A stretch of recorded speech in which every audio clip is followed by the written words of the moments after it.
Just trying to admit everybody into the waiting room.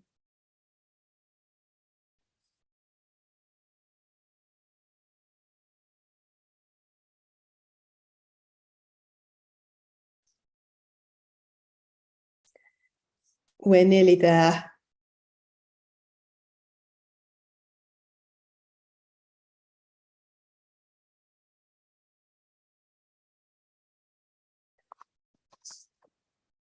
So thank you. So on behalf of the Board of Deputies of British Jews, I really want to thank all of you for being with us this morning. We are in a period of mourning with the whole of the UK. It's at times when we have such a great loss that it's really good to be together. We can feel the strength in coming together in the UK, not just as a nation, but as the Board of Deputies, because we are a board family. And of course, we have a long and proud history dating back to 1760, when the board was formed by deputies who wanted to pay homage to King George III. So I know we will have many tributes to Her Majesty, but we have to start with some official business. We're going to have a few words from Edwin, and then we have to have a constitutional vote on electronic voting, and then we will return to the purpose of the meeting today. So over to you, Edwin. Deputies, as you will have seen in the Jewish press and on social media, the deputies who JLGB and Highgate Synagogue got married 2 weeks ago. It is my great pleasure to wish a hearty Mazal Tov to our President, Marie van der Zel, and her new husband, Adrian Cohen.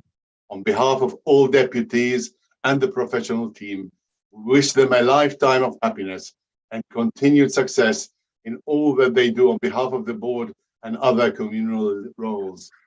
There's a special blessing, which we read on Shabbat, for all who, like the two of you, faithfully occupy themselves with the need of the community.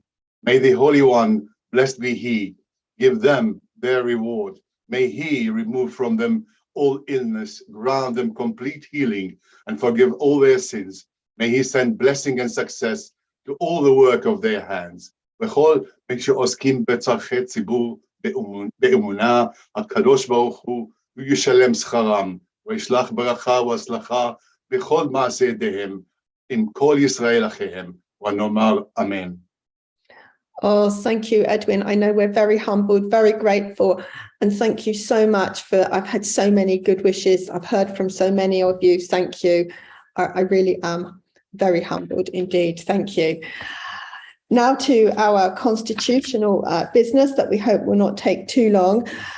Tony Lefa, are you there so you can explain the need for a motion about electronic voting? Hoping Tony Lefa is going to say yes. Yeah, I am here. I can't see myself on the screen. We can see you. You can see me. Okay, well, that's okay. I don't need to stare at myself.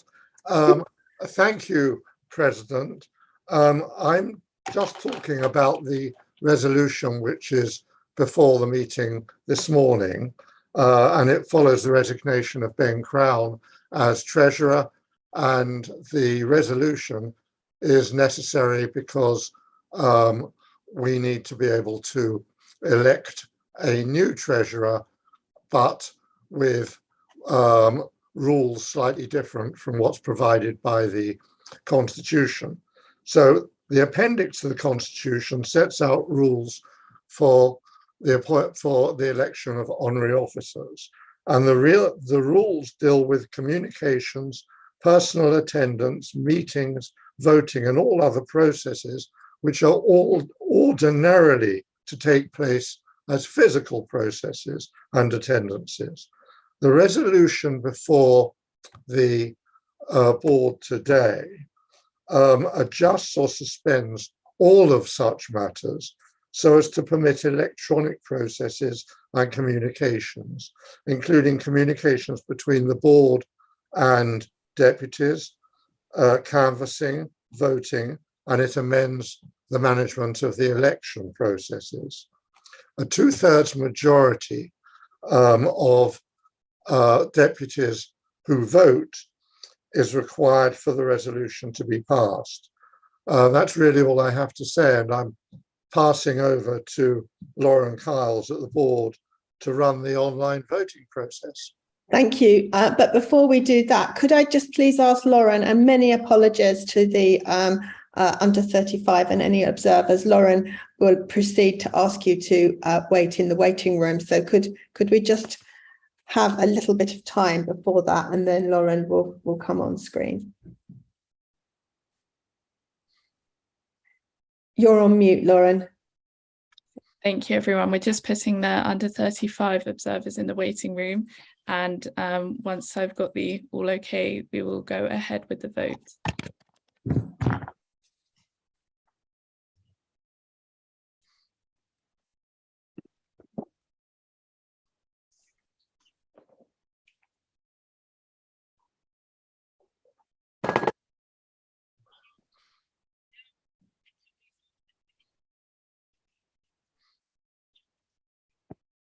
Sorry, it will just be one more minute.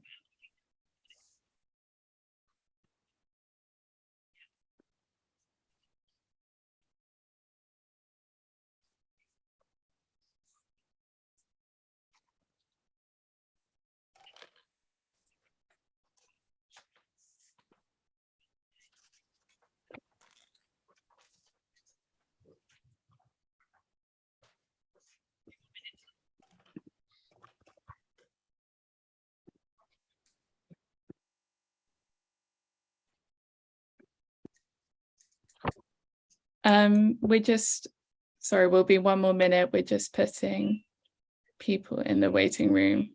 Thank you for your patience, everyone.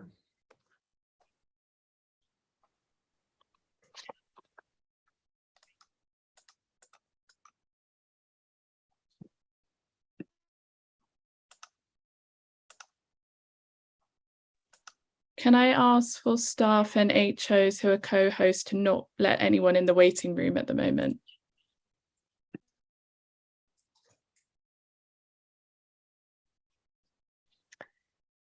So apologies, I can see several people are trying to now get in the waiting room.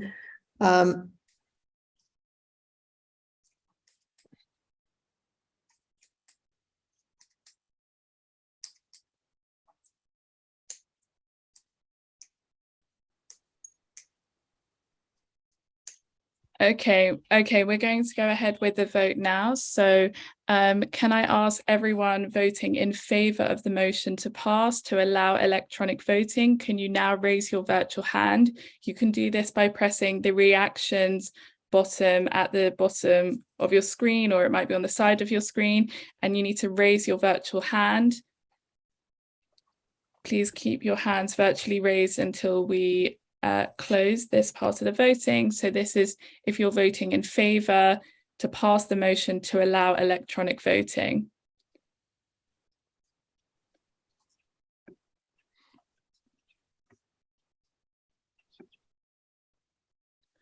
Okay.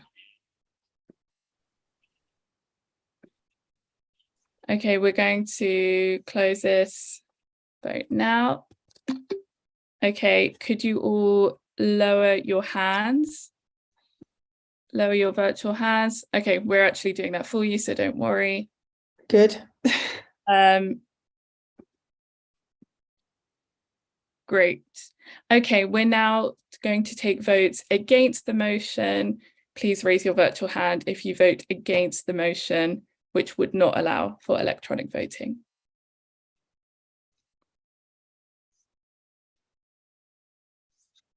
Okay, we're going to close the vote in a few seconds. Okay, we're going to close the vote now.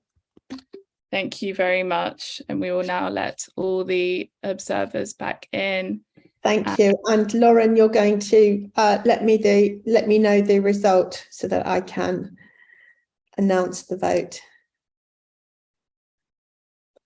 Thank you again for your patience. Just waiting to receive the information.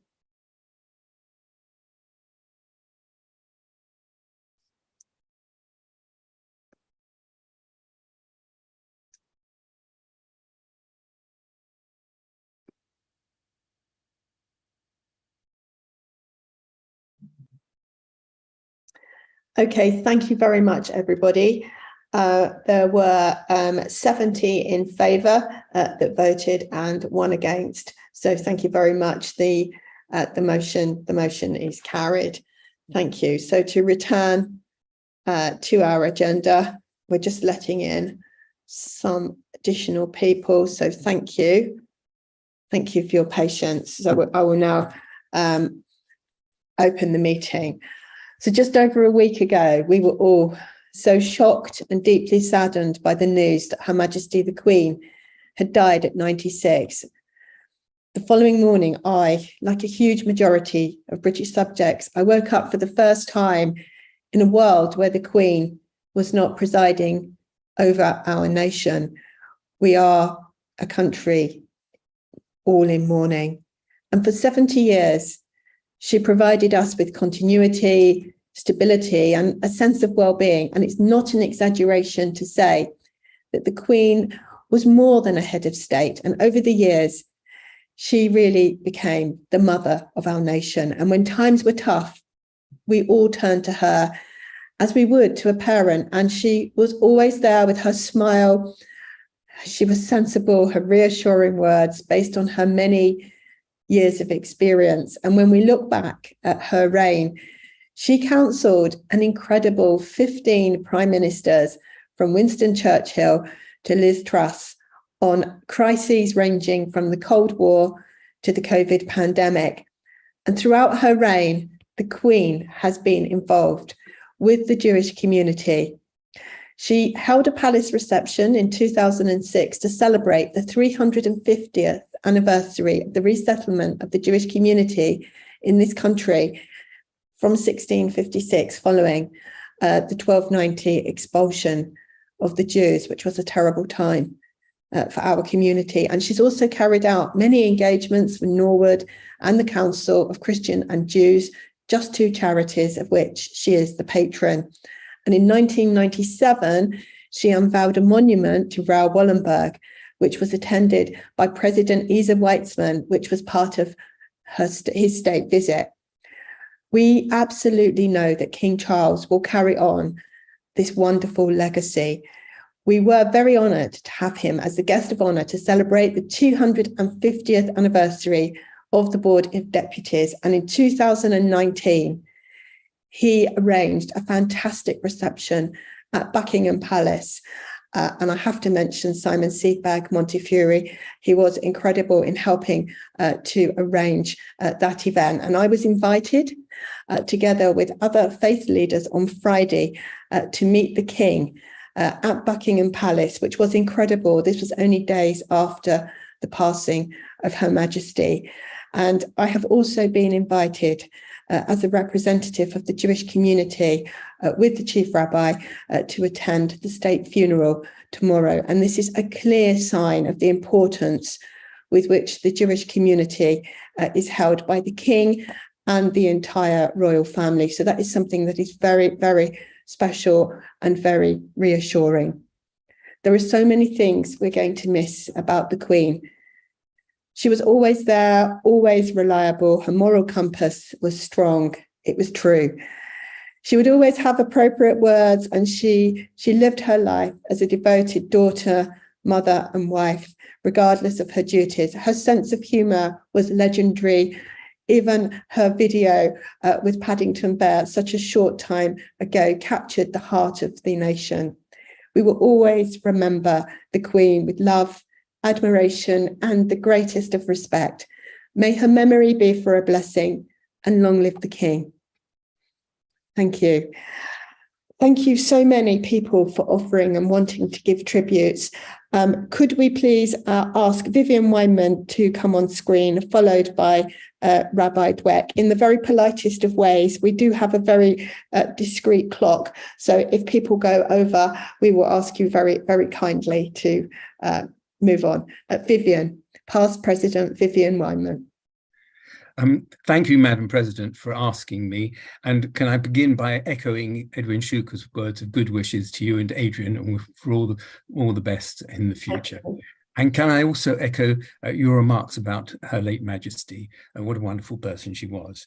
I've been asked to give an account of the private audience we had with her at Windsor Castle, which, as listeners to Radio 4 this morning will know, she actually regarded as her home, particularly in the last few years. It was an unusual event. It was to mark our 250th anniversary. So it wasn't the board representing the Jewish community or interfacing with the monarchy. It was the board itself. And therefore the attendees were members of the board, honorary officers and staff, with only one addition.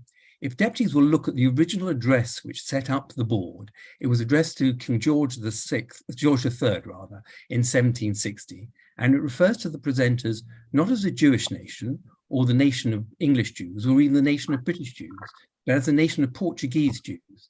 250 years after their expulsion from Portugal, the Spanish and Portuguese still retained that as part of their identity. We felt it therefore appropriate to invite a representative of the S&P to attend with us as part of the delegation. Deputies should remember we have a very deep Sephardi past, which I'd love to discuss with S&P. The original minutes of the board were in Portuguese, and the term deputies is a translation of the Portuguese deputados. As everyone has remarked, and particularly the President remarked, the Queen was known for her tact in diplomacy and also for a sense of humour. So she responded to the lighter remarks with real good form, with smile and laughter, and even made the odd indiscreet remark in response. Her general response, though, to things I said, was to say, how interesting.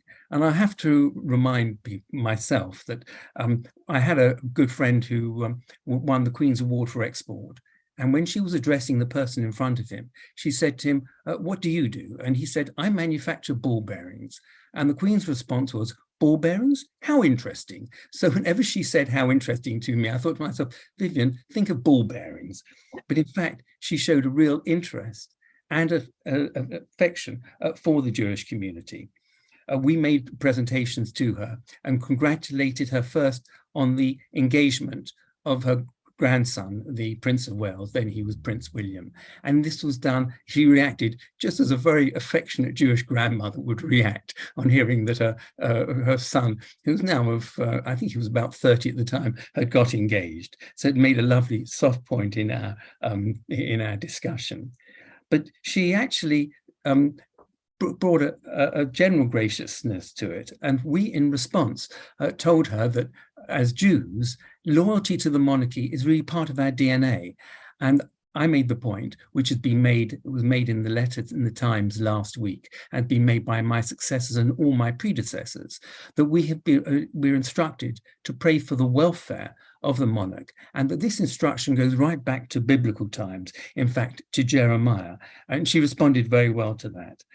Now, I, as a son and a grandson of immigrants who arrived in this country with either nothing or very little, I am very touched by the reception we've received from this country in general, and from Her Majesty and from King Charles in particular. It was an honour for us to meet them, and it is a great pleasure for me to share this report about that with you today. Thank you. Thank you. Thank you so much. Thank you.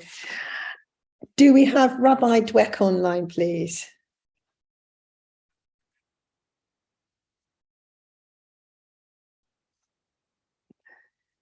Board team. Hi, Marie. Hi, Marie. Hello. Good to see you. Good morning. Sorry, I just needed to unmute.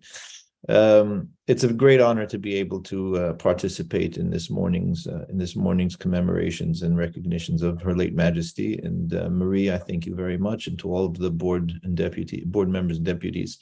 And thank you, Vivian, for highlighting the S&P's involvement. At the very beginnings of the establishment of the Board of Deputies, it is without question a source of great pride for the Spanish and Portuguese community, of which I have the great honor to lead as senior rabbi. And I understand that the time is short, and so therefore I will be quick, and I will simply say this, that from a Torah perspective, of course, the kings of Europe were modeled after our own. The establishment of the monarchy in the Bible with King Saul, who was anointed by Samuel the prophet, and later King David, they serve as the model for all of the monarchies in Europe.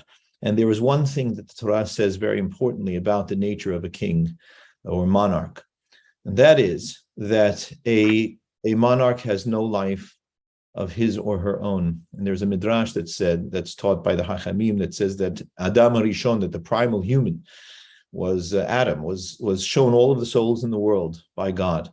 And when it came to the soul of King David, he noticed that King David had only one day to live. And Adam said, a soul as splendid as this should only have one day to live.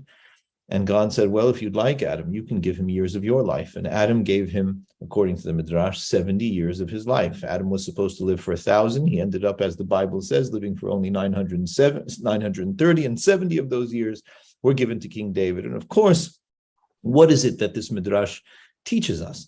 Essentially, it is that a king, a monarch, Her late Majesty, the Queen, sacrifices their own personal life in order to be able to take the position that we ask that they do.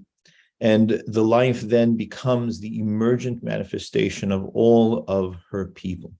And there was no one, perhaps in 1,000 years of this amazing institution, that did it so flawlessly, so faultlessly, and so beautifully, elegantly, and gracefully as Her late Majesty, the Queen. She held all of us in her trust and in her heart. And all of this, is perhaps the greatest praise that we could bestow upon her, is that with all that was extraordinary about her, and there was a great deal that was extraordinary, she was also an honest, decent, hardworking woman with a sharp sense of humor. Every day the boxes. And she served literally to the last hour of her last day with all of her heart. And I know that I echo everyone's feelings and sentiments when we say that we are so grateful to all of her service, to everything that she did for the country, and of course, very importantly to us, what she did for the Jewish community and how it was that she held us in such high regard. And so, of course, we ask God that he bless her and keep her, and that she rest in peace, and that the King, His Majesty, should have a long, healthy, and prosperous reign. Oh, thank you very much, Rabbi Dweck, and thank you for everything that you do. It's so appreciated. Thank you. Sid Brahm. And if the next person after that wants to try and unmute towards the end, you're very welcome. After Sid will be Rabbi Rebecca Burke and then Jerry Lewis. Sid Brahm, Barnet Synagogue, and currently acting treasurer. Can you hear me okay? Loud and clear. Thank you. I recall my first and my last encounter with the late Queen. The first was completely informal. I was on a touring holiday in northern Scotland, and I'd stopped in Thurso, which is about as far away from London as you can get on this island, as far away in every sense of the word. And I was doing a little shopping, and suddenly a car turned the corner, and local people out on the street started waving enthusiastically. The car stopped, out stepped the Queen for a brief chat with them, completely unannounced. In casual attire, she and her family were on their way to visit the Queen Mother at the Castle of May, her home in the north of Scotland. At that time, I heard this was a fairly regular summer occurrence, and this remarkable sovereign was welcomed as any regular visitor would be. It was all very low-key and natural. Now, the last time I met the Queen was when my wife and I were invited to a garden party at Buckingham Palace, a very formal occasion, several thousand citizens honoured by such an invitation. On a bright sunny summer's day, we lined up and awaited the royal party. We're in several lines, and you never know which royal will pass along your line. Along our line came the Queen. At intervals, she stops to chat to earmarked guests. She paused to speak to a gentleman directly in front of me. They conversed for a minute or two, and then the Queen caught sight of me wearing my kippah. She looked across to me and smiled that lovely, natural, welcoming smile. I was sure she informally acknowledged me. You see, faith was central in her life. She was a strongly God-fearing person. She worshipped regularly. It is often said that one who has a strong faith belief respects others who practice their own faith. The Queen's high regard for Judaism is well known, and our community has been singularly blessed. Friday night a week ago, having come home from shul, we sat down, and as I was singing Eshet Chayil, it suddenly occurred to me, Proverbs 31, the source of Eshet Chayil, could have been written with Her Majesty in mind. And let me quote, "She opens her mouth with wisdom." Remember her words during the pandemic. She looks well to the ways of her household. Read Peoples. She eats not of the bread of idleness. She was so busy all the time. Many daughters have done worthily, but you excel above them. But a woman that fears the Lord is to be praised. Give her the fruit of her hands, as the late Chief Rabbi Hertz says. Give her credit for her deeds. And I continue, let her good deeds praise her in the gates. Since her marriage, she gave 75 years of service to her people unstintingly. Her consistency was amazing. May her memory be for a blessing. Thank you very much. And thank you for all that you are doing, Sid. It's really appreciated. Next, we have Rabbi Burke, and after that, Jerry Lewis, then Rabbi Mason. Rabbi Burke, thank you. Thank you so much. Forgive me for being in a car. I'm on the way to a Brit, which only emphasizes for us the cycle of life. And I'm delighted to be representing Liberal Judaism today as co-chair of the Rabbinic Conference and representing Rabbi Charlie Baginski. I thank you so much, Sid, for your words. Eshet Chayil does capture her beautifully. I have one personal story that I feel captures her humanity. And we in the Jewish community appreciate so much both someone who occupies office with great diligence, but also who manages to have that softness and attention to family. My grandmother, the late Baroness Burke, chose her title of Regent's Park and was very involved in the Regent's Park Theatre. On the 25th anniversary, she was able to host a party there and had invited my parents to be there, who were thrilled to be there. As she's wandering around the reception, she wants to introduce Her Majesty to as many people as possible, calls over to my father, a very modest man, and says, "David, come and meet Her Majesty." To which my father responds, "In a minute, Mummy, I am talking to Benny Green," as we know, the jazz musician and DJ, and Her Majesty laughed and smiled. And to me, that story of her modesty is one that I hold dear. I also think I am here to share a prayer that was written for Liberal Judaism by Rabbi Alexandra Wright. And I've been reminding our congregation and many other congregations this past week that, of course, the prayer for the royal family was the first prayer offered in the vernacular in any synagogue, Ashkenazi, Sephardi, when progressive synagogues were created also.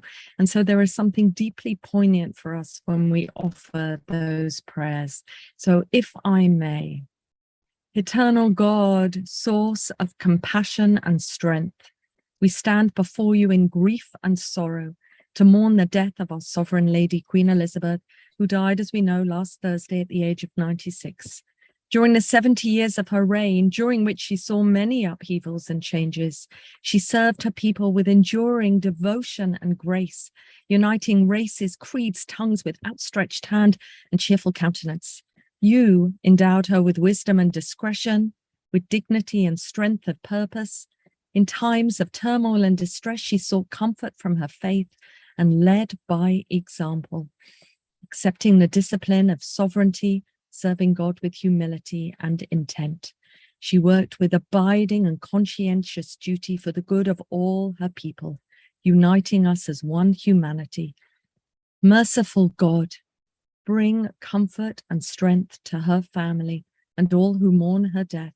Remember her merits and righteous deeds which she performed on earth. Open for her the gates of righteousness and light, of compassion and grace. Shelter her forever under your loving care. Let her soul be bound up in the bond of eternal life. May her reign remain an example to guide King Charles with integrity and truth, promoting freedom, justice, and righteousness, so that all may be blessed with prosperity and peace. So we pray for the health and well-being of our new King. May he be strengthened by faith. And let us all say, Amen. I think those attributes of humility and strength, of dedication and diligence are ones that we hold high in our Jewish community for all who take office and take opportunity to lead. Thank you. Thank you so much. So next will be Jerry Lewis, then Rabbi Mason, then Edward Green. And if you can say your constituency, that would be very appreciated. Jerry, over to you. Jerry Lewis, Hampstead Synagogue. Firstly, I echo the best wishes to our president. From memory, and if I'm wrong, I stand corrected, my predecessor as father of the board, the late and much missed Lionel Kopalovitz, was the last president to marry whilst an office holder.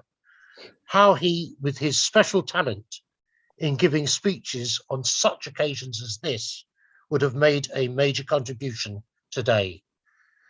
As a lobby correspondent for Israel Radio, I was given the privilege access to Westminster Hall last Thursday night, and I used the opportunity to say thanks to the late Queen on our behalf, which I did for all of us.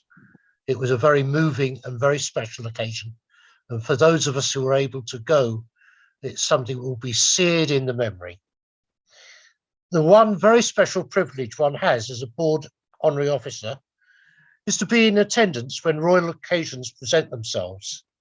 And having served this board for 9 years as an HO, I had several opportunities, and they are very, very special.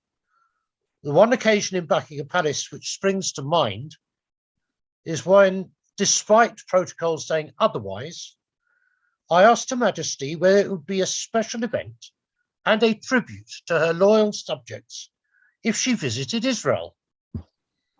She accepted the challenge and indicated positively. So with my customary chutzpah, I suggested it may help if she broke precedent and overruled the Foreign Office. She gave a usual wry smile, and as they say, moved on. I was also at Windsor Castle and intervened in a brief silence when we were, as officers, presented to her to offer her a mazel tov. And I said it's a special occasion because her grandson had just got engaged. And I asked her if she knew the word mazel tov. She smiled, as she always did, and said, of course she did, and was very pleased to receive the mazel tov from us all as part of the delegation. I have many other memories. I will not take up time of the board. Her special impact on us in Britain and by the many, many other Jews who formerly lived in this country, but now live in Israel, is very, very important. It's something which all of us will never forget. I hope and pray that we will have as good a relationship with King Charles III as we've had with Her Majesty the Queen. She'll be very much missed. Thank you. Thank you. Next will be Rabbi Mason, Edward Green, and then Rabbi Shmuel Yosef Davidson. Rabbi Mason. Thank you, Madam President. Really, thank you for having me in this esteemed gathering, representing the United Synagogue and the Chief Rabbi. It's really good to be here. In really what is an incredibly moving week or so. The processions, the vigils, the proclamations. I think we've all felt very moved. We've all felt very much that we're part of something, very much something that is above us. I was so pleased to have shook the hands of the Queen once in my life. I was invited to a memorial for the 100th anniversary of the bombing of a school in Poplar, which happened in 1917. And 100 years later, there was a memorial. And I've been asked to come. I really was pleased to be there. It was a moving event. And the Queen was there. And I'll never forget that. I'll never forget the experience of being with the Queen and also being able to say the blessing, as I think Lord Wolfson mentioned in the Lord's, right? Shenatan michvodo lebasar v'dam. Blessed is God who gives of his honor to flesh and blood. Flesh and blood. And honor is something really important here. Honor is something that one would need to live up to. Not all monarchs, leaders may share this sense of honor, but the Queen did. The Queen really did share this sense of honor. God gave honor to the Queen, And the Queen, our Queen, who we dearly miss, lived up to that honour fully. And we say in Ethics of the Fathers, the world rests on three things: on Torah, on service, and on kindness. And even though, of course, the Torah is our Torah, the Queen was someone, as is mentioned earlier, of faith. It might not be as fashionable in today's world to think of faith, but the Queen was steadfast in faith. And I think that was a really important message of comfort for us all, of strength for us all in our faith, but also for faith as general in Great Britain, the United Kingdom, and the Commonwealth. Avodah, service. Well, the Queen served, as we heard from Rabbi Burke, right up to the end. Incredible longevity of service, incredible sense of obligation. And that's very much a part of our world, that we are obligated by, in a sense, a force outside of us. The Queen felt very strongly her obligation to us and lived it out till the end of her life. And kindness, she showed kindness to so many hundreds of thousands across the country who she had met through her reign, opening up, laying plaques, cutting ribbons, being there for openings. She showed kindness to us, and I think we owe her a massive debt of thanks. And I think what's most moving about that small Paddington sketch that we love so dearly is the end of it, when Paddington takes off his hat and says, "Mom, thank you for everything." I think that says it so beautifully, because there is just this deep sense of gratitude, and we're working through, in a sense, what that is for the Queen. And maybe I'll end with a memorial prayer, a Kel Male Rachamim, that we've been saying and was said in St. John's Wood Synagogue, actually, for the Queen as well. El Male Rachamim, Shochein Bamronim, Hamsei Menucha Nechoina, Tachal Kampei Hashchina, V'malot Kedoshim Utorim, K'zaraki HaMazhirim, Et Nishmat HaMalka Elizabeth Shalcha Leolama, Ana Baal Harachamim, Astireha B'Seiter Knafecha Leolamim, Utzor B'tzor HaChaim Et Nishmata, Adonai Hu Nachalata, V'tanuach B'Shalom HaMishkava, V'nomar Amen. May the memory of Queen Elizabeth II, our Queen, be only for a blessing, and long live King Charles III. Thank you, Marie. Thank you. Thank you. So next we have got Edward Green, Rabbi Shmuel Yosef Davidson, then Flora Frank. Thank you. And if you could kindly stick to 3 minutes, it will be very appreciated, because we are running a little late. Edward. Good afternoon. Edward Green, Edinburgh.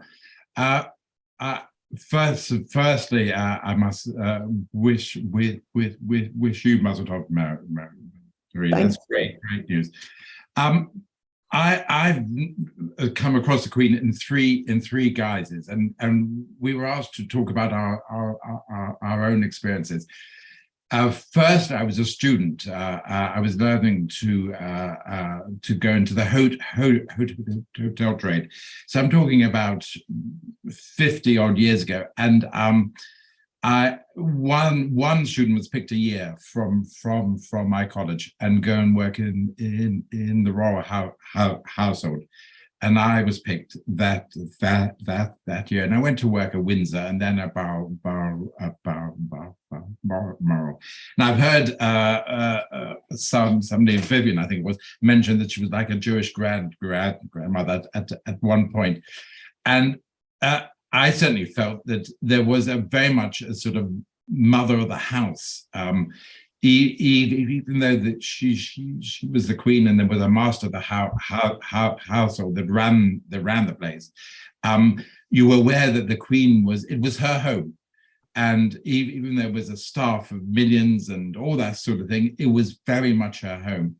And my job was to cook the food for the corgis. I was a trading chef, and I had to cook them and dice it up and put it into silver dishes, and the footman would come and pick up the food for the corgis.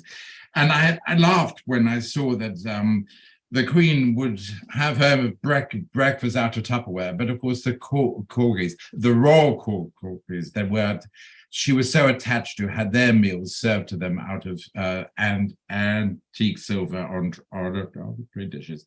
But I have a sort of very funny sort of thing. I was passing in the corridor, and Prince Philip was coming the other way with young Prince Edward, who was only a little boy, and Edward had asked his father if he could do something, and he said, just a moment, you ask your mother, she's the boss around here. And I thought, I've heard that at home too, you know. So it very much a normal household. And then later, once I changed careers and I went into jewelry, I was very privileged to become the boss of Gareth, the Crown Jewelers. And of course, I came across the Queen then and other members of the royal family. And I never mentioned my previous guise of cooking the corgi food, but I did sit down with them. We did discuss jewelry, and we did discuss her part in it. And what struck me then was her very much her sense of history about the jewelry, and she would write in her own hand where pieces came from. These belonged to grandmother Mary or Granny Mary, and her sense of history was enormous, and she took great patience, great time about doing that.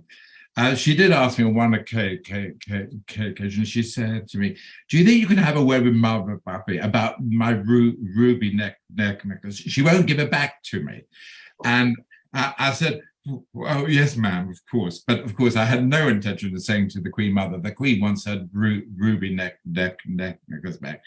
But it was rather amusing that there was other things. I sat down to I was sitting with lunch with Princess Margaret one day, and she says to me, I don't know where it came from, but she said to me, I can never get hold of my sister. You know the Queen. So I said, oh, really, ma'am? So she said, yes, whenever I phone, they always say she's in the bath. And I thought, where have I heard that one before as well? So there were two different guises, and then subsequently we now live in Edinburgh, and I was privileged to be made a deputy to the Lord Lieutenant. So I come across her formally, and when I do, she always is so respectful and kind and feeling. And there was one occasion I was on duty, and my job there was just to greet her. She arrived and welcome her, and to pass her on to the person who hosted her. And then at the end was to say goodbye to her. And one stands back and let the whole thing go on. And at the end, she said to me, "Well, where's the young man, or where's the gentleman who's representing me?" And of course, I would stand back, and she wanted to say goodbye, so she remembered that I was there and what have you. I'll just finish in 1 second. We were privileged, my wife and I. We were privileged to go to St. Giles this week and to be part of the service. And I have to say, the emotion of seeing that coffin pass with the Queen within it was quite one of the most moving things I've ever felt. And I think we are all feeling the loss of the Queen enormously. Thank you, Edward. I think deputies really probably want a lot longer to speak. I know I could certainly listen to you for a long time. I was really fascinated. Thank you so much for that. So next we're going to be Shmuel Yosef Davidson, Flora Frank, and then Rabbi Wittenberg. Rabbi Shmuel. Good morning. Can you hear me? Loud and clear. Good morning. Thank you for this wonderful opportunity just to say a few words this morning, reflecting on Her Majesty the Queen. You know, in just over a week from now, all of us will be in our respective synagogue shuls, standing in front of Melech Malchei Hamlochim HaKadosh Baruch Hu, the Kings of Kings. We're there, we will all be offering and praying in front of the one and only God, our God. This takes me back into thoughts in 2019 when I was privileged to be invited to the palace to meet Her Royal Highness the Queen. And I wasn't actually sure that I actually get an audience with her or see her in person, but I was prepared with the bracha, which one says when one meets royalty, and I thought this will be probably a one-off of a lifetime opportunity. And there we are, suddenly forming into a queue, and I presume you were going to the next room for the reception where the Queen will be mingling amongst guests. But little did I know that we were all going to go past, single file, past the Queen for our own audience with Her Majesty. This was a great moment in my life, as I'm standing there in front of the Queen, shaking hands with her, and I make the bracha to her, a bracha of the blessing which I probably make once in my lifetime. And I said, Your Majesty, I've just given you a blessing. In her quiet wisdom and honorable way, she said to me, I'm aware. That memory lasted me for life. And every time I stand in shul, I'm thinking I'm standing in front of our King, Kings of Kings, Hashem, I think of this, how often I can have this opportunity just to say a blessing to our God. But when I get this once wonderful of a lifetime opportunity to have this bracha, to have this mitzvah, to make this most outstanding, wonderful blessing to the Queen, a lady who respected us for what we are, respected our religion, us as Jewish people, that we can perform all our religion, all our deeds, whatever we do every day today in our life, no matter what we observe or don't. The fact that we are Jewish people living in this country so comfortably, so easily, is something amazing. And for me, that'll be a memory which will sit for me for the rest of my life. I want to take this opportunity to wish every one of our colleagues on the board a Lashana Tova, a happy and healthy year ahead.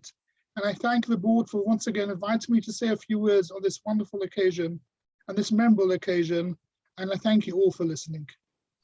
Thank you so much. So next will be Flora Frank, Rabbi Wittenberg and Clive Lawton. Apologies, but we're very tight on time, just mentioning that up front. Flora. Trying to unmute. Can you hear me? Loud and clear. First of all, Marie and Adrian, I want to wish you both Mazal Tov, and may you have a long and happy and healthy life together. Thank you. Fulfilled life. I know these past 10 days, we've all said it, we've all, the nation and worldwide have been in mourning for the Queen, for a remarkable Queen. But the amazing thing is that many of us have neither seen the Queen or actually physically met her. And yet she has deeply touched our lives in various ways, and everybody's spoken so beautifully about this. But I have actually met the Queen, inverted commas, on a few occasions through the aegis of the Board of Deputies in St. James's Palace and other amazing venues. Although I was not formally introduced to her at the palace, I was rewarded with her amazing smile, which we've all spoken about when standing in line, which was literally electric. And without exaggeration, she has that hadrat panim, and I would best translate it as a splendor of presence, a real aura. And on one occasion, with the Queen standing by Prince Philip, the Duke of Edinburgh, at a Board of Deputies lineup, disregarding protocol because I didn't have the badge, asked me one of his cheeky questions. Oh, I suppose you're here because of your husband, who, Zichronah Livracha, was standing next to me. And not expecting to be addressed by Prince Philip at the time, and forgetting myself, I answered in an equally cheeky manner, oh, no, I'm not. I'm here in my own rights as a deputy. And I suddenly realized, and I quickly mumbled and cursed and didn't know what I had to do. And I apologized profusely, to which he answered, off with her head to the tower. And I just thought the Queen gave him such a look, I could imagine her saying, Philip, really? Anyway, I finally met the Queen in 2015, when privileged to be invited, as many people have, thousands, to a garden party after receiving my British Empire Medal from the Queen for services to the community and charity. And standing in line with my beloved husband again, Zichronah Livracha, I was again rewarded by her charming smile and the nod of the head. And my husband managed to secretly take a photograph, which has pride of place in our home. But what I noticed was that when the Queen spoke to certain designated people, it was with such earnestness and genuine interest. It was just a pleasure watching her as if she was speaking to all of us. And being an ardent royalist, I've written to the Queen to congratulate or extend sympathy, whichever the occasion demanded. In one of my letters, I thanked our Queen for her true service and for her Malchut Shel Chesed, a monarchy of loving kindness, because we live in a multicultural society, pluralist society, all religions, and she has shown the utmost respect, as most people have mentioned. But I said to her, it's a Malchut Shel Chesed. I want to thank you, Queen. You know, I am also an Israeli citizen. I have spent most of my time here, but I love England. I love England with all my heart. I love Israel, but England has a special place in my heart. And I love coming back to England, and it's because of the Queen. And we all feel very, very bereft. I really mean that so passionately. And I want to say that I treasure the replies by her lady in waiting on the Queen's behalf. And albeit in a small way, I feel honoured to be able to contribute a few words about a remarkable monarch, a mother figure. And we shouldn't forget that, because she wasn't just the Queen. She was a wife, she was a mother, she was a grandmother, a great-grandmother. I mean, these are duties, they're pleasures, but it's something we sometimes forget. And she was loved worldwide by so many, and whose influence and exemplary attributes of loyalty and duty to Hashem and the nation will be eternal. And I teach the book of Psalms at the moment, and I've told my students always, these Psalms really, you know, resonate. Flora, with me. I would love to hear more, but Okay. So may I just end, Yehi Zricha Baruch, may her memory be a blessing, and may the future king follow in her footsteps. Thank you. Thank you so much. I think we could all be here for a lot longer. Next will be Rabbi Wittenberg, followed by Clive Lawton, and then Ella Marks. Are you here, Rabbi Wittenberg? Yes. Thank you. And Flora, thank you for your beautiful words. I never met the Queen, but I was in her presence and with Prince Philip. And he saw me standing next to Rabbi David Mason, who spoke earlier, and just took one glance and said, "You two of different denominations, you're not supposed to be talking to each other, are you?" Thank goodness we've got well beyond that, and the Board of Deputies has helped with that. But that was his wit and her kindness. I've been chaplaining to the queue, waiting to pay tribute to the Queen, and I'll be off there very shortly again for another few hours. And people, when I ask them, why are you here? What brings you? People are talking about, somebody said to me, if she could serve for 70 years, I can stand for 7 hours to pay her tribute. I felt it was important that among the chaplains there was also a Jewish presence. I'm sure there are others as well. And I've noticed that people of all faiths have come up to me and talked about the Queen as somebody who had dignity, discipline, and faith at the root of her values. One person said to me when I asked, "Did you meet the Queen?" Said, "Yes, I chased her once." So I said, that begs an explanation, to which he said, "Yeah, her car went past, and I was so keen to get a better glimpse of her that I ran after the car." That sounded innocent enough. I've asked myself as I've stood, not as long as many people, but for several times now, for several hours, talking to people, what is this? What is at the heart of this outpouring of affection? And it is all the qualities that have been said, but there's something there which reaches, I think, beneath and is almost a protest against the short-termist, sometimes torrid, how can I put others down politics of our day, which is a devotion to service, to dignity, to self-discipline, to humility, despite high rank. And people honor those things. And the fact that our society, all sections of it, I've seen young children, I've seen people in their 80s and above, I've seen people of all faiths, and all our society really understands that these values are at the core, and the Queen has lived by them, represented them, and people also feel very positive towards King Charles III that he will continue that condition. We say in the Shema Le'ovdo, B'chol levavecha v'chol nafshecha. The Queen in her homemade video said, I can't always give you my presence, but I can give you my heart. And she really has, and she served with her heart all her days. Thank you. Thank you so much. And thank you for all that you do, Rabbi Wittenberg. So appreciated. Next, we're going to have Clive Lawton, Ella Marks, and then Rabbi Baden. Thank you. Over to you, Clive. Well, good afternoon, everybody. A slight feeling of coming home to be at the Board of Deputies again. And a muzzle top to you, Marie. Yes. Others may not know that Marie is also our European region president in the Commonwealth Jewish Council. So I think I'm here because of the Commonwealth Jewish Council. As you probably all know, there are 56 countries now, 2 more have just joined in the Commonwealth. We have about 40 Jewish communities in those countries. So about 40 of those countries have Jewish communities. Many of you will know that the Queen was, and proudly so, and assiduously so, head of the Commonwealth. But perhaps you didn't notice that 4 years ago, she asked the heads of the Commonwealth countries that when the time came, that her son, then Prince Charles, would succeed her. And it's some mark of the respect that they had for her that they readily agreed to that. It reminds me that one of the first things that Moshe did when he was told that he couldn't go into the land was immediately demand of God that his successor be confirmed. There is no more important job in some ways for a leader than to secure their succession for a stable handing over.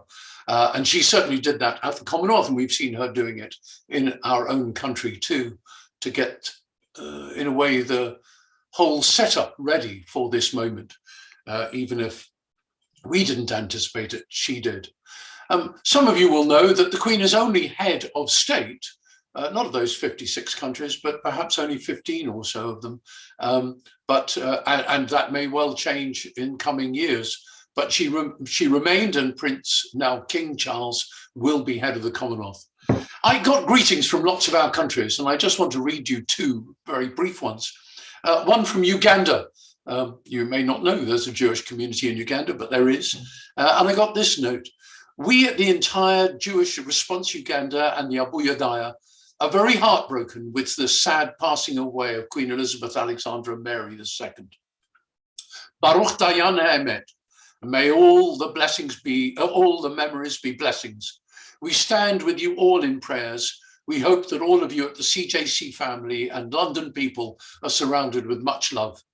It is quite a disturbing year, but Hashem is in control and the final judge. May you all stay strong.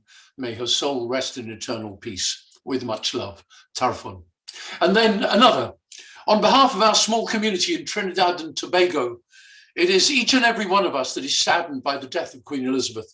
She has always been loved by the people of Trinidad and Tobago, visiting on 3 occasions. Please convey to the council and its members and staff our sincere condolences. It is hard for me to contemplate a world without Her Majesty. All of our communities, or many, sent us such messages. Folks, we say, may her memory be for a blessing. That's very different to of blessed memory. We want the Queen to be projected forward into the future, so that when we think of her, we're not just saying, let's remember her well, but may it make a difference. And I think none of us could imagine that the Queen's example will not make a difference. She proved to Jews, if to nobody else, what duty means, what mitzvah means. Many Jews know that to be a Jew is to be a royal. We're going to say Avinu Malkeinu very soon. But to be a royal is not to have privilege and opportunities, it's to have responsibilities and duties. And the Queen lived that beautifully and inspired and uplifted the Commonwealth as a unique organization in the world. And we certainly will feel her loss. Long live the King. Thank you so much. And thank you for all that you do, Clive. Very appreciated. Next, we're going to have Ella Marks, Rabbi Baden, and then Sheila, get ready wherever you are in the queue. Ella, over to you. Thank you very much, Marie, and Mazel Tov. Thank you, Ella. I've been asked to share some of my royal moments and the reasons why I have felt they are important to me. I suppose the very first connection I had to Her late Majesty was in 1933 when I was born and was given the name Elizabeth as my second name in honor of the then little princess.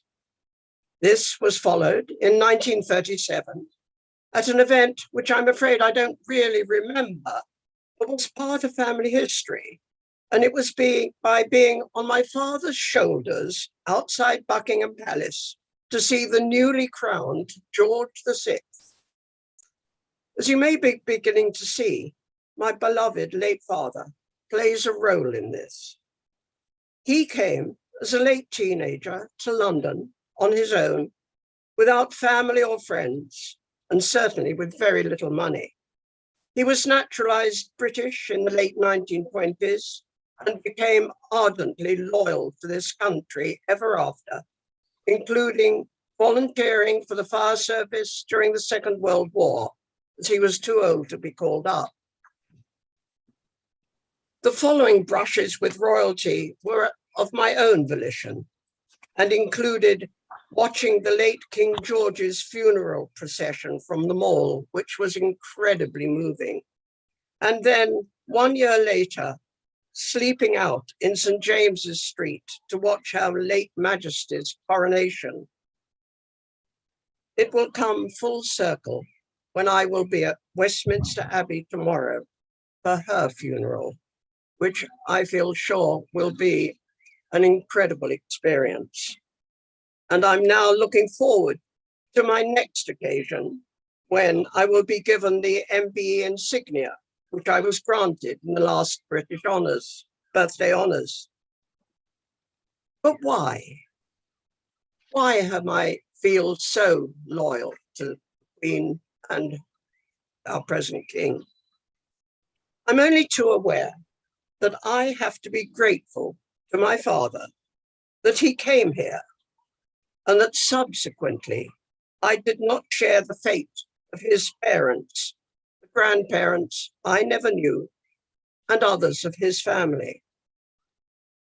I understand the tenuous relationship between the Crown and the government of the country.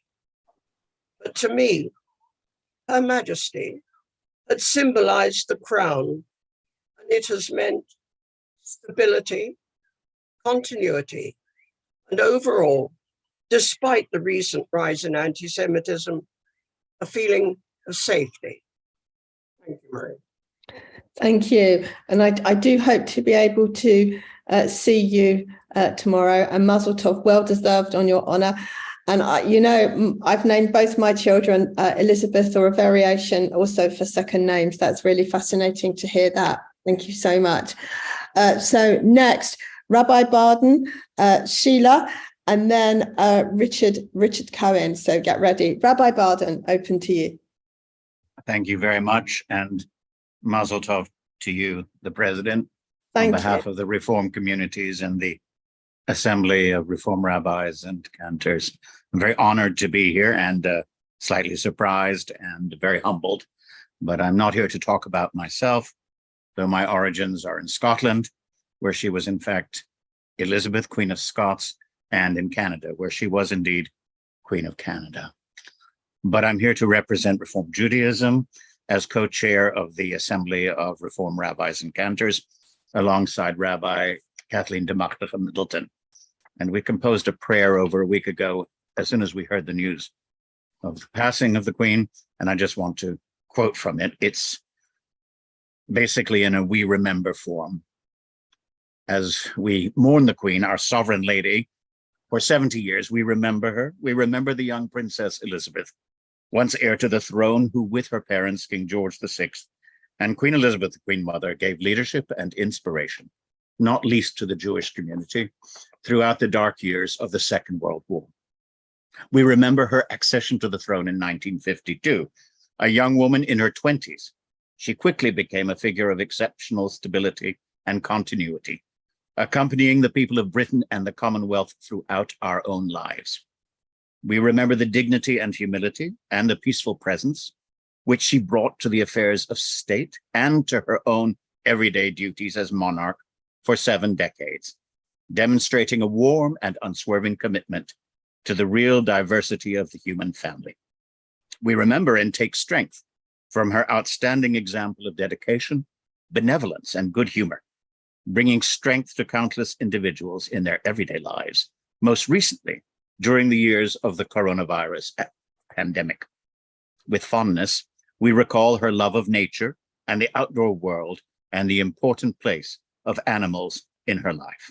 As a British faith community, we acknowledge the freedoms and rights afforded us in this United Kingdom, and we remember our own warm and unswerving commitment to a society that works together for justice and peace.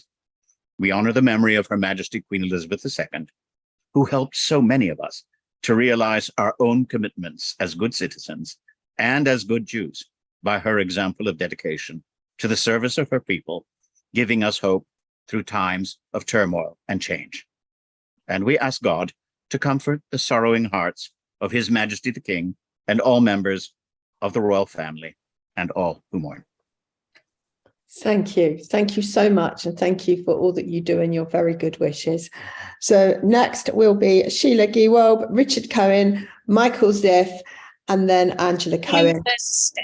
Thank you. Hi, Marie. Can you hear Hello. me? We can. Where are you in the queue? I'm going under a tunnel with some lovely ladies I've met.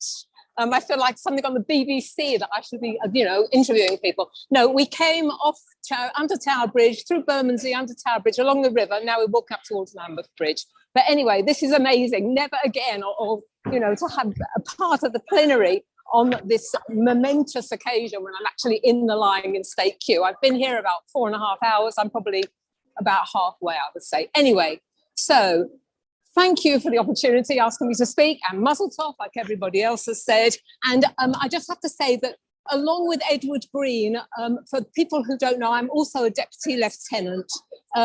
The Lord Lieutenants throughout the UK are the monarch's representative. And in 2016, I was honoured to be appointed as a deputy lieutenant for the London Borough of Westminster. There are several of us, because there are 32 boroughs, but anyway, it was a great honour to be appointed. In this role, I represented the Lord Lieutenant, Sir Ken and Lisa, on several civic and military occasions. And in March 2020, just days before the first lockdown, I was actually asked to greet our new Queen Consort, Camilla, at an event at the Royal Albert Hall. And that was a momentous occasion. I'm also a member of the Lord Lieutenant's Council on Faith, which is chaired by Dr. David Dangur. And it's one of the Lord Lieutenant of London's, one of his strategies of building bridges for a fairer London is to have an interfaith committee, and I'm very active on that. So my personal collection of actually meeting the Queen was when I was presented to her the day after I married Roger in June 2009, yeah. It was during a reception at St. James's Palace, and it was being held by the American Society in London, where Roger is a member. He first told me we had an invitation. He sent me an email to show that we'd been invited. I was working in the Welsh Assembly government in Cardiff, and I very quickly read all my emails and skipped on. So weeks later, I'm reading this email again, and it said the Queen, who was a patron of this society, would actually be attending on this occasion. I gave out a huge yell in the office, and everybody's like, what's wrong? And I said, I'm going to the reception, the Queen's going to be there. And I have to say, Roger still says, I don't read my emails properly, but there again, we're all busy people. So anyway, the occasion at the palace, we were all herded in, huge crowds on the street outside St. James's, and we were all herded into the huge grand reception room. Then an equerry came up and said, when the Queen and Prince Philip come in, you will stand here. And I just looked at him because everybody else was sort of milling around, but we were picked the room, and the equerry explained that Prince Philip would be speaking to people who were standing on the left-hand side, and then I realised I was going to be presenting. So I have to say it was much more terrifying than marrying Roger, and everybody who knows Roger will know what I mean. So she explained that there was any protocol. Nobody said you should do this, you should do that, don't speak unless spoken to. So anyway, she stood in front of me. She held out her hand. It had white glove on it, and I was absolutely flabbergasted. So anyway, we shook hands, and she said, "Congratulations on your marriage," which was very nice. And then I told her that I'd been to a charity dinner and I'd sat next to a lady who had painted her corgis. And I thought, I hope you don't mind me telling you, Your Majesty, but this, I'd met this lady. And she said, "Oh, that's lovely." And she became very, very animated. And it was the most amazing occasion. I will never forget it. And I will treasure it even more now that she is no longer with us. And the line is still moving, and I will be able to say, "Goodbye, Your Majesty, and God bless," very shortly. So anyway, but it is wonderful. And I'm very, very, anyway, thank you. For sharing. Thank you. Hope you get along soon, but enjoy talking to all the people. Thank you. So next we have Richard Cohen, Michael Ziff, and then Angela Cohen. Richard. Thank you. Winston Churchill was born in mid-Victorian Britain when, as Disraeli lamented, the whole world was for the few and for the very few. Churchill was always able to impress upon the new Queen the sheer breadth and depth of British history, and there is plenty of history in the close connection between the royal and the Churchill families. Sarah Churchill, the wife of the Duke of Marlborough, was the confidant of Queen Anne in the early 1700s. The Prince of Wales, later to become King Edward VII, was an intimate of Randolph and Jenny Churchill. Churchill knew Princess Elizabeth since she was 2 and was struck by her majestic demeanour even then.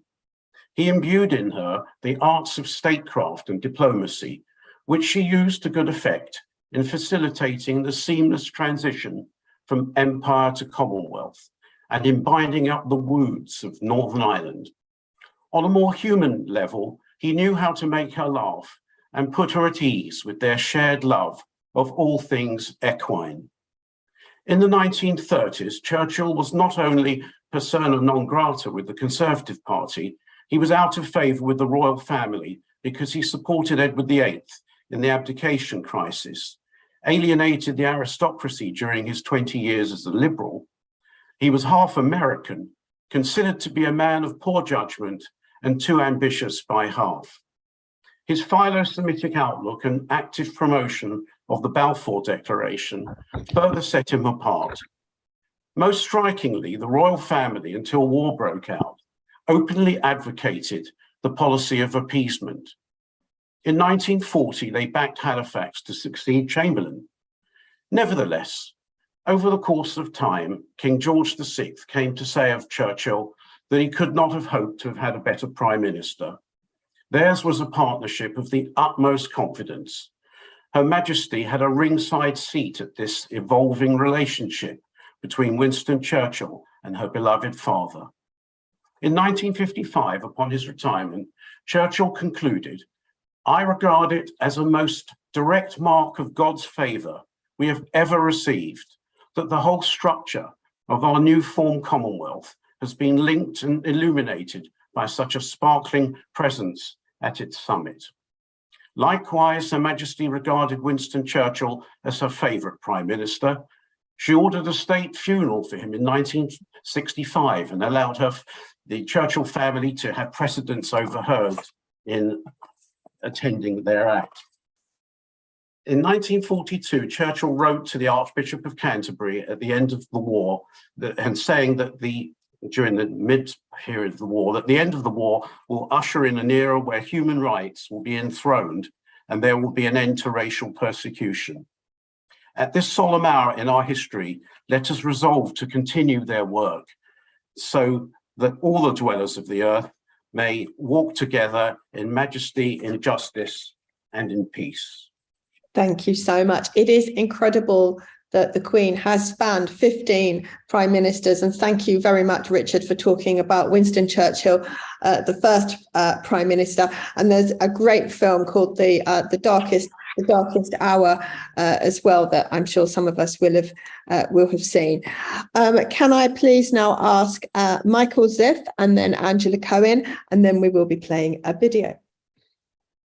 Thank you, and again, Mazel Tov. Thank you to both of you. I've actually just returned from the Palace of Westminster. I found the whole event to be deeply moving. The talking with people around was just quite remarkable. It was a very, very emotional period being there. I've had 4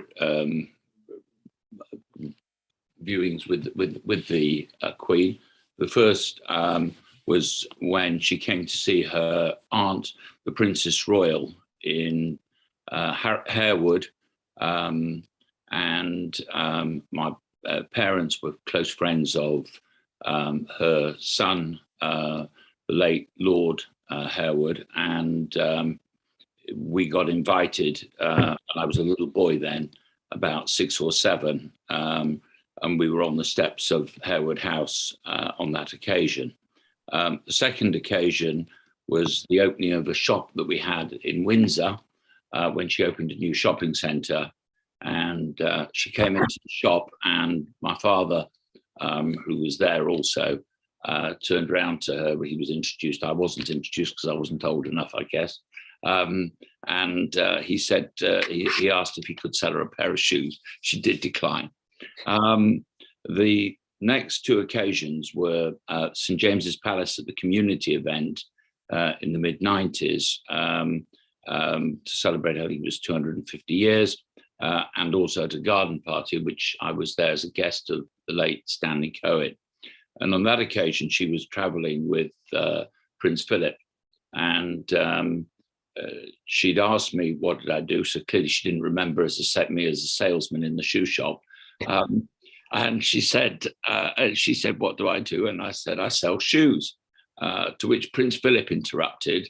And I think it was Flora's mentioning him sort of cutting across. And he said, and do you wear your shoes? So I said, yes. And I was wearing a pair of loafers. And he said, and prove it to me.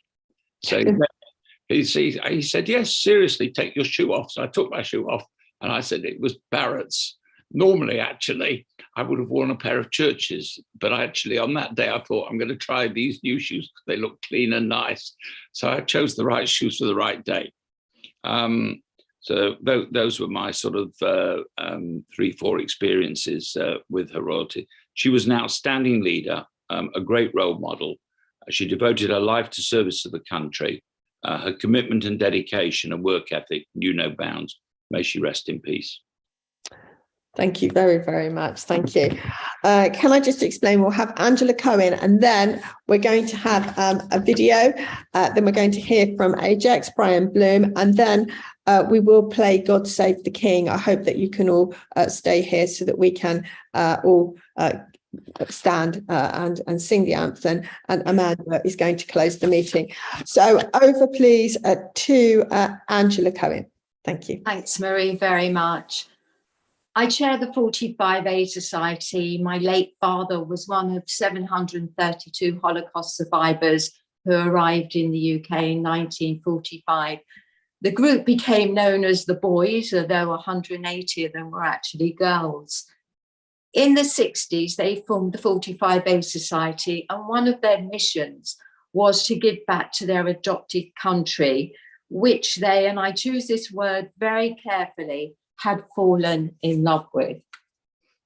In January 2005, the 60th anniversary of the liberation of Auschwitz, the Queen met a group of Holocaust survivors at St James's Palace.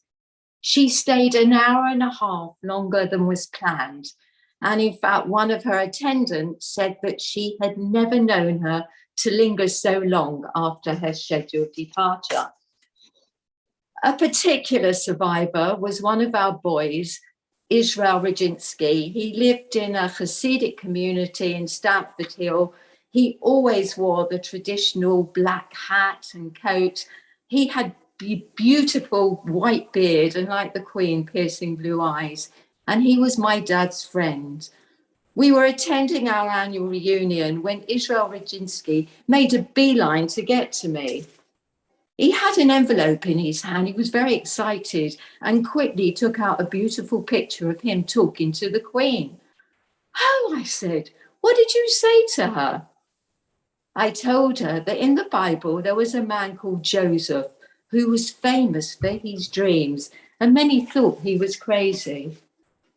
"Your Majesty," he said to her, "if I would have told somebody when I was in Buchenwald concentration camp that one day I would be standing in front of the Queen of England, they certainly would have thought that I was crazy." And the Queen smiled. Her light shone very, very brightly in our community, and I know it will continue shining on through her son, King Charles. On behalf of all the boys, thank you for giving me the opportunity to say that. Thank you all. Thank you. I'm really proud of all of the deputies, all of everybody's contributions today. And can we also remember Flo Kaufman, because it's her stone setting today, and I know a number of deputies are going to go to this. And Zivracha Livracha, she was an amazing person. She had a huge contribution to the board. And can I remind everybody that the virtual condolence book is also still open. Board team, could we please play the video that the team have created for all of us to celebrate some highlights from the Queen's reign and her relationship with the community. Thank you.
Thank you. That was really beautiful. And at the beginning, you will have seen an advertisement, and that's been placed this week in all of the Jewish press. And the writing will be the name of all of your constituencies, because we know that you will want to play your part in honouring her memory. So I hope you'll draw that to the attention of your constituencies. Thank you. Brian Bloom, Ajax. Thank you.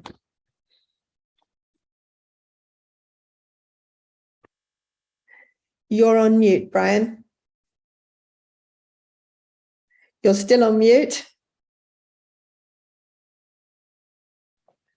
Thank you. From me, Simi. Never mind. Thank you. Okay, I'm Brian Bloom of Ajax. Thank you, Madam President. On behalf of those who are serving and those who have served, and to all of our parents and grandparents and families who did serve and have served in the Majesty's Armed Forces and served the Crown. The Queen was a unique public servant and an inspiration to our subjects throughout the world. We are particularly grateful at Ajax, the Jewish Military Association, for her support for servicemen and women and veterans, including her message every year, marking her own annual parade. Many Jewish veterans were honoured to meet her during her 70 years reign. Our thoughts are with her children, grandchildren, and great-grandchildren, and may her memory be an eternal blessing for the whole nation. The mourner's prayer, the Kaddish, contains some of the most sacred oaths in Judaism. As head of the Church of England, in a democratic constitutional monarchy, Her late Majesty was in many ways the defender, not just of the faith, but of the wider freedom of all to worship. Equally, may we find in the Kaddish words of comfort for the royal family, for the nation, and for the Commonwealth. As it is written, may there be abundant peace from heaven, comfort and refuge, relief and salvation to us all. And now the new Elizabethan age is over.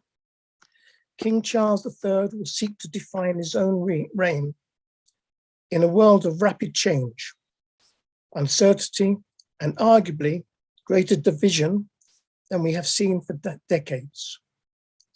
By definition, a constitutional monarch is bounded by the nation that ensure the freedom of individuals, the responsibility of the state, and the effective role of the sovereign as a source of stability and unification. May the new Carolean era see us become happier, enjoy greater security, and find more in common with each other than ever before. British Jews have been recorded of serving in her HM forces since 1745, and we still serve today in the Royal Navy, the Army, and the Royal Air Force. We took the oath that we do swear that we will faithfully and bear true allegiance to Her Majesty Queen Elizabeth, her heirs and successors, according to law. So help me God. God bless the Queen, and may her memory be a blessing. God save the King. Thank you. Thank you. And indeed, God save the King.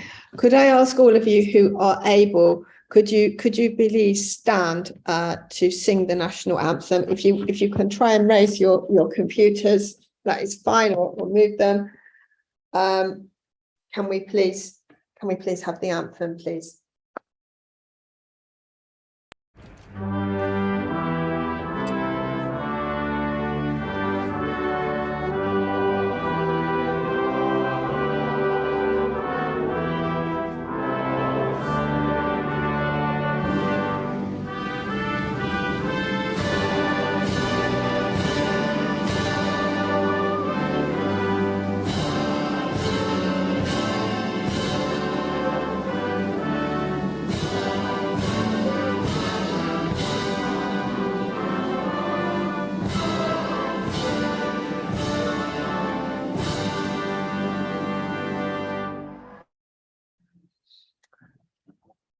Thank you. Thank you so much for all the work that all the speakers have put into our speeches, and thank you for sharing this heartfelt time of mourning together. Amanda, you're now going to close the meeting. Thank you. Thank you, Marie. As an organisation, the board has always felt honoured by our association with the monarchy. Thank you to everyone that has contributed to what I'm sure we'll all agree has been such a special and moving plenary meeting, sharing the respect and love we had for Her Majesty Queen Elizabeth II. For most of our community, Queen Elizabeth has been the only monarch we've ever known. Each of us will have our own personal memories of the Queen. For me, I was honoured through my work to be invited to one of her garden parties in the year 2000, but before that, in the late 1960s, I was one of the representatives of the 6th Stanmore Jewish Brownie Pack when she was the guest of honour at a celebration service for 60 years of the Girl Guiding movement. Her Majesty was a figure of continuity, and throughout her reign, she brought inspiration and stability to our lives and was a role model for her leadership and service to us all. We'll cherish and always remember her relationship with our community and her commitment to both Holocaust memorial and interfaith relations that we've heard about today. And finally, just a quick reminder, Marie mentioned it and you'll have seen it on the video, but if you haven't had a chance to contribute today and you'd like to, we've opened an online book of condolences that allows members of all our communities to pay their respects. It will be open until tomorrow, the 19th of September. And if you'd like to submit a message, please go to our website, bod.org.uk/condolences. May her memory and her legacy be for a blessing, and may she rest in eternal peace. Thank you. Thank you. Thank you, Amanda. Thank you, everybody. Thank you all. It is a clap to all of you. Thank you for all you've done. Thank you for all your memories. Thank you for all the deputies who've spoken so beautifully. Speak to you soon. Thank you. Thank you. Board team and HOs, would